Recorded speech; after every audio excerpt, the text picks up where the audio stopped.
Let us now take a closer look at the memory. A memory assigns values to variables.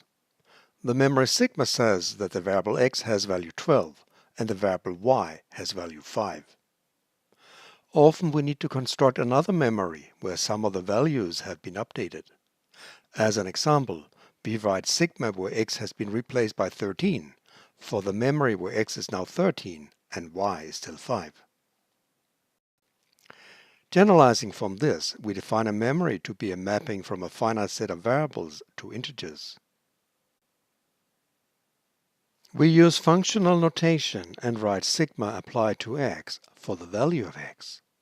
And we write sigma where x has been remapped to v for the memory that is the same as sigma except that the value of x is now v.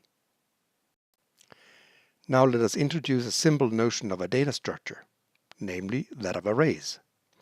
Here we have a memory with three variables n, I, and j, having values 4, 1, and 2, and an array with four entries being 4, 2, 17, and 9. Note that arrays are indexed starting with 0. Generalizing from this, memories map both variables and array entries to integers, making sure we only consider array entries within bounds. As before, we use functional notation sigma applied to a of I for the value of the array A as indexed by I, assuming it is within range. And we write sigma with AI remapped to V for the memory that is a sigma, except that the ith entry of A now is V. For a more interesting example, let us consider insertion sort. We have a program graph with the initial node at the top, a final node down on the right, and 6 internal nodes. There is a double loop structure. For readability, we need an abbreviation B as shown.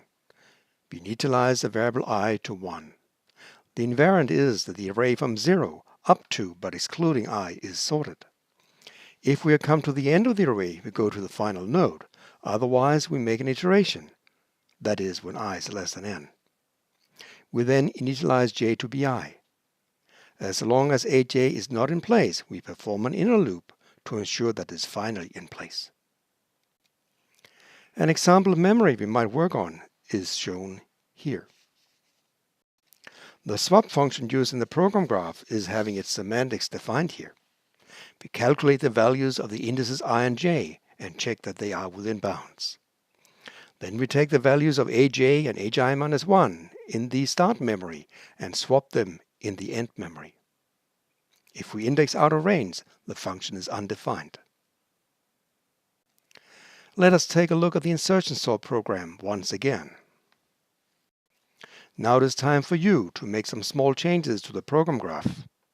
Rather than using a powerful action like swap, you should replace it by a sequence of simpler actions, making sure that you deal correctly with things like indexing out of bounds. Having done this, you should read the section in the book, doing the try it outs on the way.